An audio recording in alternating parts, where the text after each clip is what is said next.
सावन का महीना चल रहा था और जंगल में कई दिनों से लगातार बारिश हो रही थी। इस बारिश से सारा जनजीवन अस्त व्यस्त हो गया। इसी जंगल में एक नन्ही समझदार और मेहनती बकरी रहती थी, जिसका नाम था गौरी। गौरी ने अपने छोटे छोटे खुरों से मेहनत करके एक झोंपड़ी बनाई थी, जो कि लकड़ी, सूखे पत्तों और घास से बनी हुई थी। हे भगवान! बारिश कितनी तेज हो रही है और मेरा घर भी हिल रहा है। कहीं इस बारिश में मेरा घर ही ना टूट जाए। तभी हवा का एक तेज झोंका आया और गौरी के घर की छत उड़ गई। हे भगवान! ये कैसी मुसीबत आ पड़ी है मुझ पर। मेरा तो घर ही टूट गया। अब इतनी बारिश में मैं कहाँ जाऊंगी। बारिश में भीगती हुई वह पास के एक पेड़ के नीचे खड़ी हो गई। ठंड से वह कांप रही थी और मन डर से भर गया था, क्योंकि जंगल में रात होते ही खतरे बढ़ जाते हैं। उसने अपने आंसू पोंछे और सोचा कि अगर मैं हिम्मत हार गई तो मेरी मदद कोई नहीं करेगा। मुझे खुद ही कोई रास्ता निकालना होगा। मैं अकेली एक दिन में तो अपना घर नहीं बना सकती। चलो जंगल में जाकर देखती हूँ, शायद किसी से कोई मदद मिल जाए। चलते चलते उसे सामने एक बंदर दिखाई देता है। वह बंदर के पास जाकर बोलती है, बंदर भैया, बारिश की वजह से मेरा घर टूट गया है। क्या आप मेरी मदद करेंगे मेरा नया घर बनाने के लिए? अरे गौरी बहन, कितने दिनों के बाद आज बारिश रुकी है। मैं तो घर में बैठा बैठा थक गया था। आज तो मैं मस्ती करने निकला हूँ। माफ करना, मैं तुम्हारी कोई मदद नहीं कर सकता। गौरी का दिल मायूस हो गया, मगर उसने हिम्मत नहीं हारी। वह आगे बढ़ चली, शायद किसी और से मदद मिल जाए। कुछ दूरी पर उसे हाथी खड़ा दिखाई दिया। वह हाथी के पास गई और बोली, हाथी दादा, इस बारिश और तूफान की वजह से मेरा घर टूट गया है। क्या आप मेरी मदद करेंगे मेरा घर बनाने के लिए? हाथी दादा ने दयालु आंखों से गौरी की तरफ देखा और कहा, बेटा, अभी मैं तुम्हारी चाहते हुए भी कोई मदद नहीं कर सकता। नदी उफान पर है और छोटे छोटे हाथी पानी में फंसे हुए हैं। मुझे उन्हें निकालकर सुरक्षित जगह पर पहुंचाना है। मगर तुम हिम्मत मत हारना। जो हिम्मत नहीं हारते, भगवान खुद उसकी मदद करते हैं। मैं समझ सकती हूँ, हाथी दादा भी मजबूर थे। चलो कोई बात नहीं, अब देखती हूँ आगे क्या करना है। चलो आगे चलकर देखती हूँ, शायद कोई और मदद कर दे। अरे हाँ, जंगल में कछुआ दादी भी तो रहती हैं। उनके पास चलती हूँ। उनके पास तो हर मुश्किल का हल होता है। अरे कछुआ दादी, आप हर एक की मुसीबत में मदद करती हैं।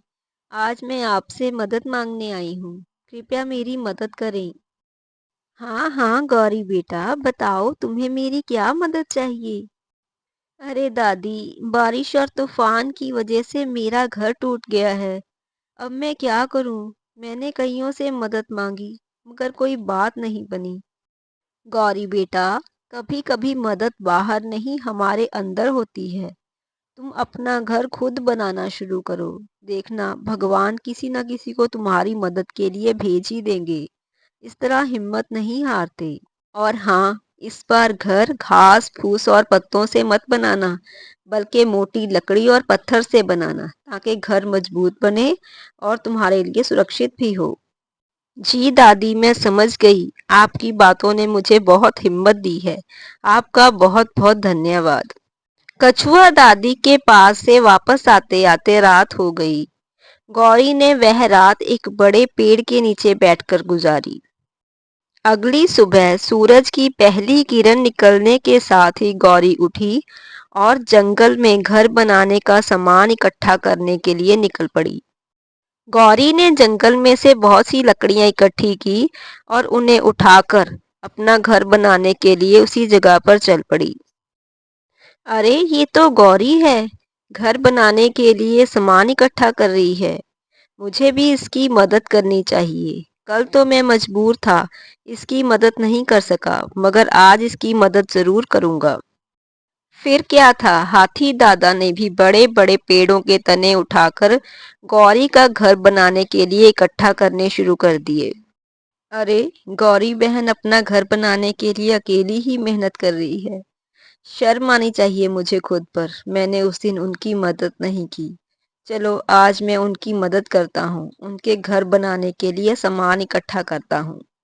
बंदर ने भी पत्थर इकट्ठे किए और उन्हें लुढ़काता हुआ गौरी के पास जाने लगा। माफ करना गौरी बहन, उस दिन आप मुसीबत में थी, मैंने फिर भी आपकी मदद नहीं की, मगर आज मैं आपकी घर बनाने में मदद करूंगा। देखिए, मैं आपके घर बनाने के लिए पत्थर लेकर आया हूँ। ठीक है, अब हम तीनों मेहनत करके गौरी के लिए एक मजबूत और सुंदर घर बनाएंगे। चलो काम शुरू करते हैं।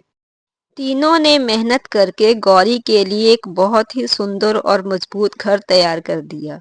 अब गौरी की आंखों में खुशी के आंसू थे। देखें तो गौरी बहन का कितना अच्छा और सुंदर सा घर बन गया। अब आपको बारिश, तूफान, आंधी से डरने की कोई जरूरत नहीं है। ठीक कहते हो बंदर भैया, मगर ये सब आप दोनों के साथ देने की वजह से हुआ है, वरना मैं अकेली तो कुछ भी ना कर पाती। आप दोनों का बहुत बहुत धन्यवाद। नहीं गौरी बेटा, इसमें धन्यवाद की क्या बात है, ये तो हमारा फर्ज है। हमारे साथ जंगल में रहने वाले किसी भी जानवर को अगर जरूरत हो तो हमें उसकी मदद करनी चाहिए। मुसीबत के समय एक दूसरे का साथ देना तो हमारा फर्ज है। जी हाथी दादा, आज मुझे भी बहुत बड़ा सबक मिला है। अब मैं भी कोई मुसीबत में हो तो उसकी झट से मदद करूंगा, कोई भी आनाकानी नहीं करूंगा। और आप भी अगर कोई मुसीबत में हो तो उसकी मदद हमेशा करें। अच्छी लगी तो लाइक शेयर करके एक प्यारा सा कमेंट जरूर करें और चैनल को सब्सक्राइब करना ना भूलें। Thank you.